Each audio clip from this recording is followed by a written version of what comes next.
Hello everybody, recording live from somewhere. This is Zach Couples with episode number 50, folks. 50. Holy cow, a lot of episodes of the Movement Debrief. And tonight, this is going to be in the top 50 of Debriefs for show. We're going to talk about glute amnesia. I'm sorry, I forgot what I was going to say after that. Did you see what I did there? We're going to talk about lateral shifts. What's going on with that? What are you going to do about it? And last but not least, we're going to talk about evidence-based practice. These are questions that are asked from the people, answered for the people, by this people, fam recognize fam. Quick housekeeping. We officially have sign-ups available for the Human Matrix coming this fall. In Seattle, September 15th and 16th. Kansas City is now live, ladies and gentlemen, October 27th, 28th, and then in Portland, Oregon, November 10th and 11th. I hope to see a lot of y'all there. We're going to talk about all types of cool stuff. If you want to work on improvement, movement variability, if you want to learn how to perform some of the basic lifts a little bit more better, if you just want to bro down with me or chick down or so we're gender neutral, fam down, please come to those. Without further ado, let's debrief, shall we? First question comes from Kelly. So Kelly shared with me a Instagram post. Shared with me a post from that Instagram baby, and wanted me to comment on that. And the post was from, I believe, a Dr. Gianara. Sorry, I'm pronouncing that poorly. But basically, the post was on glute amnesia. I'll link it in the show notes. Glute amnesia. So, can glutes forget how to work? Or can they be weak or under-facilitated? Do good-looking glutes mean strong glutes? And if glutes are strong, will you have back pain? The post led to some myths, purported some facts. I'm going to kind of break all of that down piece by piece. So what is glute amnesia? I'm glad you guys asked. Glute amnesia is, in theory, that the glutes, in their infinite wisdom, or lack of wisdom in this case, forget how to work properly. Maybe they don't fire in sequence. Maybe they're not working enough when you need them to work. That is what gluteal amnesia is purported to be. I think that that is a bunch of baloney. Here's why I think it's a bunch of baloney. Glutes, or muscles in general, unless there is some type of neurological insult, don't just stop working. So the glutes cannot forget how to work. They're just doing what they're supposed to do, given all of the inputs and all of the scenarios that they are going to be placed in under given movement contexts. So it's not that these things don't forget to work. I would even argue that they probably don't misfire or fire in the wrong order. Muscles fire in the order that they need to for an individual to complete a given task. That's it. Now, can you maybe not be utilizing glutes effectively in particular movements? Sure. I think there's a lot of reasons why that could be. Is it because the glutes are under-facilitated or inhibited? I'm starting to steer away from that terminology because, again, I think if we are talking about inhibition or under-facilitation, it means these guys aren't working. And that's just false.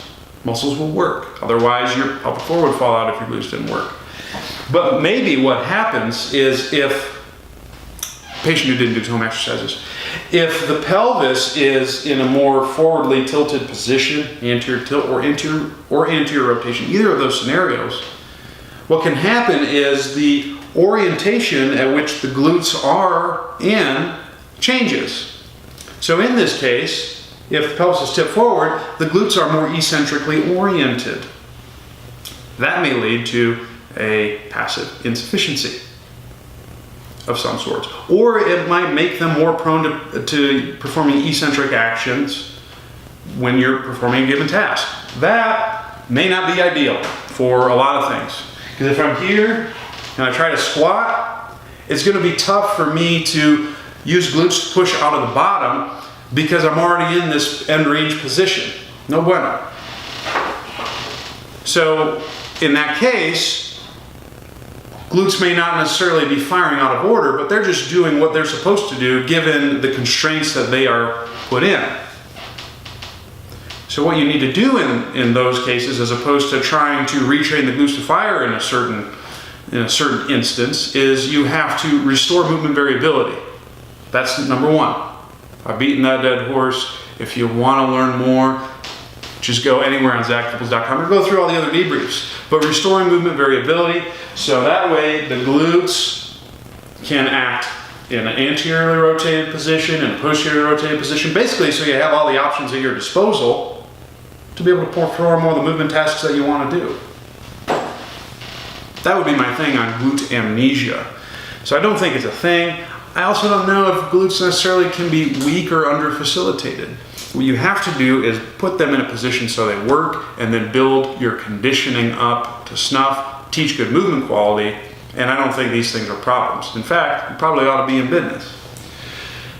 Now, there was another point in this post. Can you trust big glutes to be strong glutes? I don't know about y'all, but Big Z's got some big glutes. In fact, when I was in PT school, we all measured our glute circumference.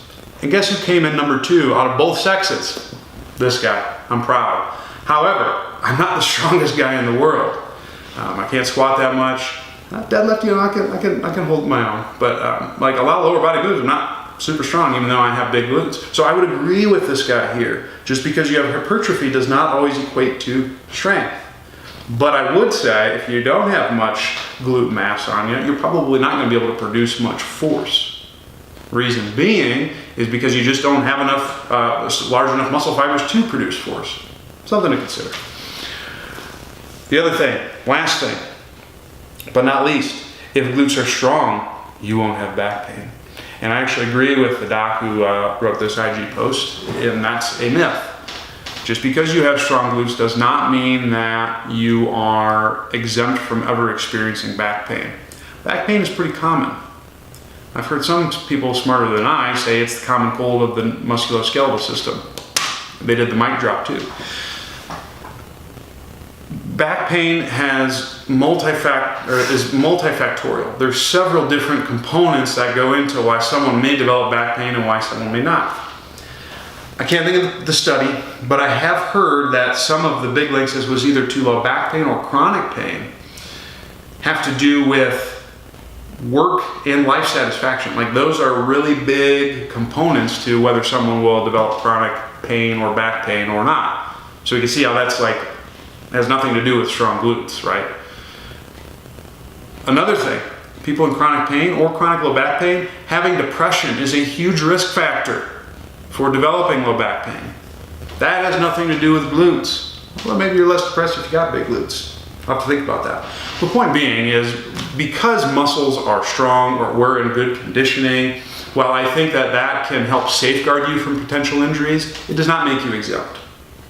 Just because you have back pain doesn't mean you need to strengthen the glutes. What you need is an individualized approach that focuses on the qualities you don't have, and if you do those things, then your chances of sustaining any type of injury or pain experiences may reduce.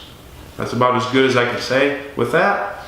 So to summarize, glute amnesia, forget about it. It's a myth. It does not exist. Glutes will work. They're going to work based on the constraints that the body has been put in, whether that's an eccentric orientation, concentric orientation, whatever. It doesn't matter. You cannot trust size to equate with strength, although a lack of size probably equates to a lack of strength. If you want your glutes working well, do the basics, get your movement variability, build power, build capacity, move well under the basic movements, and if you do those things, you ought to be in business. Kelly, good question. Next question comes from Amanda. Have you mentioned lateral shifts with radicular pain, specifically aimed at trunk corrections? Well, Amanda, I have not, but I will mention it today. So what is a lateral shift? Typically what happens, according to some of the stuff I've read on McKinsey, I'll link where I found this in the show notes. It was like a PowerPoint.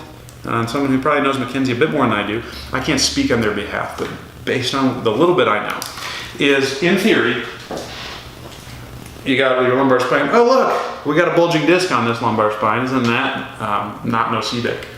But if someone sustains a disc bulge or has some type of nerve root impingement, what can happen is you can, the vertebrae will side bend and rotate away from that area to create space.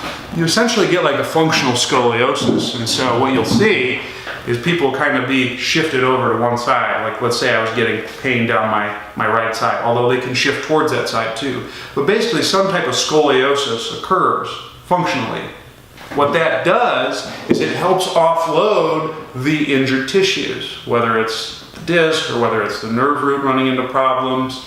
Something is being offloaded, and it happens by shifting away, or not, I should say just shifting away, but shifting period. It looks really wonky when you see it. So that's kind of what that is. Now the question is, what do you do to treat it? Per the McKinsey model, and again, I'm not super well versed, so what I'm going off of, and I don't want to speak on their behalf, and please, if someone is a McKinsey person and I am speaking in error, let me know, because I want to learn better. I'm basing this off of what we learned in PT school. But if you are a cat who is shifted to the side, you might do things such as a shift correction, where you're basically putting the person's body back into a neutral or an aligned position, so that shift is minimized. So you can do that either like standing on a wall and shifting back, you can do it manually, you can do it a lot of different ways. But the point being is you're trying to do something to reduce the shift. Now, is there any research to support shift corrections? I looked for a little bit. I found like one study, and it's a case report. And I believe there's a few other case reports, and there might be more out there. I'll link it in the show notes. Seemed kind of interesting. This person had success. So I've used it in the past as well for people who had hot discs, and it does work. It does work. Is it what I do now? No. There's a few reasons why I don't do that now. First and foremost, if you have someone who has a legitimate acute disc bulge, so what that would mean is they're getting radicular symptoms, pain down one or both of the legs. They have a clear mechanism of injury. Maybe they have some changes neurologically, but not enough that it would warrant immediate surgery. Oftentimes I'm not going to do something that could potentially provoke symptoms further, because patient's going to hate me if I do that. I don't want patients to hate me. I want patients to like me or love me or do something with making a good interaction with me. So I won't do that in this case. If I'm shifting away from something, I'm probably doing it for a good reason. And maybe in the acute scenario, that first week, that's actually a protective adaptation that we probably don't want to mess around with too much. Especially if when we try the shift correction, it hurts like all hell. No bueno. You probably want to do things to address the acute injury. And I wrote a post on what you can do to address acute injuries. I'll link it in the show notes. So I don't do that as much in acute scenarios. If it's a chronic shift scenario, I really don't do it much there either. And here's why. If you think about it, really what a lateral shift is in relation to radicular symptoms is developing some type of scoliosis. So there's not just a frontal plane action, but also a rotational action. In fact, there's an all plane action when you are doing a lateral shift. So wouldn't it make sense to perform some type of treatment that, addresses all three planes? And what would that be for me? For me, that's addressing variability. So it's the same stuff as we've done with any other condition. Make sure that this individual has access to movement capabilities in all three planes. Maybe that shift isn't as necessary because they have the potential to offload the affected tissues in multiple directions. Maybe that shift goes away. So I will do that instead. So that's addressing your external angle, that's addressing all of your hip measures, that's addressing any thorax measures you have. Talked about them ad nauseum. But that's what I would do for someone with an acute disc. Or that's what I have done for someone with an acute disc.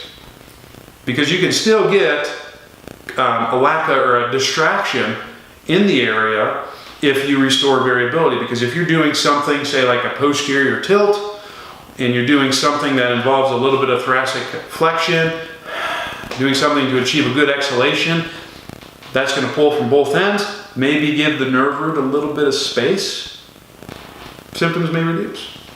But I think if you do that, I think if you do other things that can protect affected sites, and sometimes, guys, with acute disc bulges, if you're trying to avoid surgery, going the conventional route is not a bad idea. Maybe you can do some type of injection to help reduce inflammation so there's no nerve damage.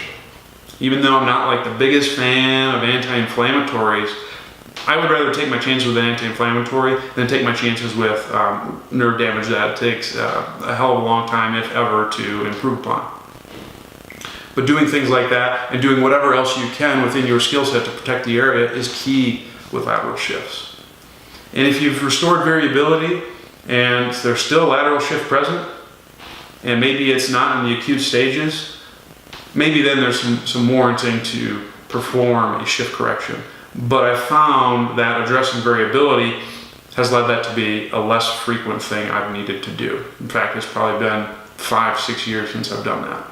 So to summarize on that point, lateral shifts done to offload nerve roots. It's kind of like a functional scoliosis. Remember, fam, scoliosis though is a triplanar thing. It's not just shifting. You got to do all types of stuff. So if you restore variability, see what happens, do things to protect the acute disc bulge, and if that fails, then maybe you go with the shift correction. I'm cool with it. But that's what I would say when we're talking with someone with radicular symptoms, and if you see a shift present. Amanda, great question. Last question for today comes from Lucy. Lucy, hang on, before I even answer Lucy's question. Camboard strength, could getting them back to a neutral position exacerbate symptoms? That's a great question. Possibly. I have seen, so the camber strength on that Instagram baby said, could getting someone who has an acute disc back to a neutral position exacerbate symptoms? It's entirely possible. I've had that happen in the past. I haven't had that as frequently. So what I would say in these cases, before you go with your exercise selection, and this is something I'm trying to do a little bit better job with, make sure you are very clear about what positions are comfortable versus uncomfortable. So if you got someone who's like, I can't lie on my back at all, that should eliminate several of your exercise choices. But maybe sitting helps them feel better. Pick your moves there and see what happens. But I think if you do things right and you pick the right moves and you make them low threat, high reward, you don't see much symptom exacerbation as I at least used to. And I think a big difference maker for me has probably been doing some infrasternal angle work with people. So that's what I'd say, Cambor. Good question. Okay, last question comes from Lucy. Lucy asks, when someone says that everything they do is evidence-based, what does that mean? Is it possible to be 100% evidence-based? That's a tough question, but I'll see what I can do. So, what does evidence-based practice mean? Well, it's not just reading research articles. Let's just get that out of the way. There's three keys to evidence-based practice. Evidence-based practice is the interaction of what's available in the research, best evidence, clinical experience, patient preference, patient presentation, patient, all of these things. If you are performing true evidence-based practice, you should have a good interaction of all of these variables to make sound clinical decisions, or sound performance decisions, or sound any decisions. That's what evidence-based practice is. So, what does that mean when someone says everything they do is evidence-based? Well, if you are operating under that framework of manipulating or working with those three areas, then you are operating at an evidence-based practice, or with evidence-based practice. So that's what it should be. Oftentimes that's not what it means to people on the interwebs. When they say everything they do is 100% evidence-based, what that means is everything I am doing is backed by some type of research. That's really what it means. There's a big problem with this. If you want to understand the research effectively, and you want to make sure you are not just reading the abstracts and calling that your evidence-based practice, you want to appraise the studies that you're reading to make sure that these guys are actually legitimate studies. Because we have all heard of studies that are just complete BS, or the statistics were read in such a manner that that's not actually what happened and this is not clinically useful. This happens all the time. Or we read just one study and then we find out 10 years later in a systematic review, when you look at the full body of evidence, that it was garbage. So can you be 100% evidence-based if you're saying that this is everything I do is research-backed?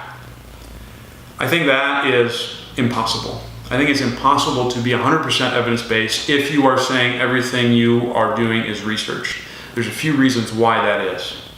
First off, you have to critically appraise a study in order to deem it meritable to make sound decisions off of. Because there can be several design flaws within a study. There can be people backing the study that maybe have ulterior motives. There can be a lot of things wrong. There can be data saying one thing, conclusions being another. Point being is, a lot of times the statistics can also be manipulated in such a manner that it makes it look like this is good, but actually when you run a better statistic, the results show that there is no clinical significance. And as I've learned from Brian Chung, if you don't know who Brian Chung is, you should. I'll link his site, but he's a brilliant surgeon in Canada and really knows research better than I did. But I was doing a thing that he was going on where we were appraising a study, and this was a pretty profound study in the strength conditioning realm. It was one of Tim Gabbitt's studies. And for those of you who don't know who Tim Gabbett is, he's the guy who did the acute to chronic workload and friend. And I liked him. I thought that there was merit at this, but as you dive into the details of the study, you find that a lot of the statistics are not well done. And if you look at the studies that the statistics were based on, or the methods were based on, that study was inherently flawed. And we haven't even gone through the whole thing, and we've probably spent a good 4 or 5 hours on this one paper, and it's under 10 pages. You mean to tell me that everything you've done, you have spent 4 hours, sometimes more, sometimes a little bit less, but that many hours picking apart a research study to make sure that you can extrapolate what you can extrapolate to apply clinically or on the performance realm? Get out of here. No one's done that. I haven't done that. If that's what it takes to be evidence-based, no one can be evidence-based just because there's not enough time, especially if you're practicing clinically. At the most, you could probably do 2 to 3 studies a week, but you do a lot of other things you can't cover your entire practice by looking at only a few studies per week, and that's assuming you're putting in the full effort with that. You just can't do it. Another problem with that is there is so much research coming out now at all times. The amount of journal articles that I subscribe to, and I have actually stopped and cut back, it's asinine. I get so many studies delivered to my inbox, and I just am deleting at this point because I can't keep up. It's the same problem we have with social media and everything. As soon as you are reading something and you think that you are evidence-based, there could be 3 or 4 other studies that have come out that have just disproven that. Or you got a systematic review a year later that shows, hey, the study you were basing your treatments off of was wrong. It is impossible, I think, to be 100% kept up with the research because there's too much and it takes too much time to appraise these things.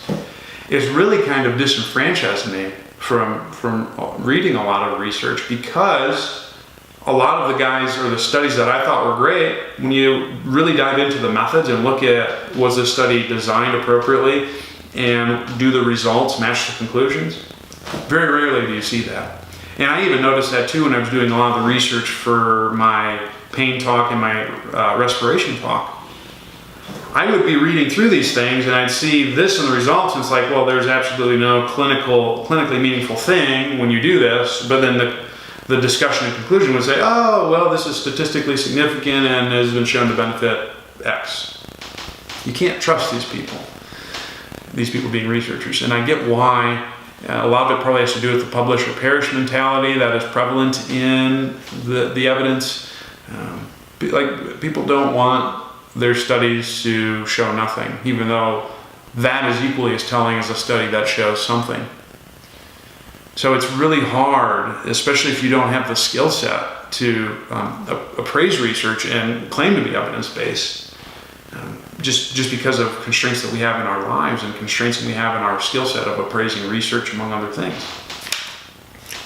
So I think you can only be 100% evidence-based if you are not just focusing solely on research, but you're also using your clinical experience, you're using patient preferences, and you're using whatever you can get from the research to make sound decisions. That's the key to being evidence-based. And if you do that, then in my eyes, you are 100% evidence-based, or at least as best as you can, given how well you can keep up with the research. So, summarize that point, that great question from Lucy. What is evidence-based practice? It's the interaction of three things: patient preference, the patient, I should say, period, your clinical or performance experience, and what the best available evidence says. Can you be 100% evidence-based? It's tough. It's tough because a lot of the research has a lot of design flaws. You have to have the time to critically appraise that research. And sometimes the extrapolations you get from that research and the results do not match the discussion. And it's a lot more than reading abstracts. Side note, Mike McKinney, he told me this, that the abstracts are actually not peer reviewed. How about that? So another reason to not trust the abstracts. But we can't do that. We can't keep up with the vast amount of research that is released day in and day out. So to say evidence-based practice is just reading studies, that's flawed. You can't be 100% evidence-based on that alone. There's just not enough time. But if you are taking into account what you can with the research, you're using your clinical experiences, and you're taking the patient into account first and foremost, then I will say you can be evidence-based, and you can do that without worry from some of these people out there on the internet who will say, show me the research. Show me you've appraised the research. Lucy, phenomenal question, and I think that's a good stopping point for us tonight. I want to thank you guys so much for tuning in, especially to 50 of these. I would normally go into my usual spiel, but if you want to find out more about me, go to zachcouples.com. Everything is there. Subscribe to the newsletter so you get a bunch of free stuff. What I also want you to do is get out of here, private performance. Do that. Check out my services. I offer a lot of good things involving some of the stuff we discussed today and more. And you can find me on social media. I'm on Facebook. I'm on that Instagram, baby. And I'm on Twitter. I'm everywhere. Just go to zachcouples.com. That's where I want to see you guys. Thank you so much for tuning in. I hope you guys keep it real, but not to the extent when things go wrong. Stay hungry, stay learning, stay moving. And I'll see you next time. Deuces.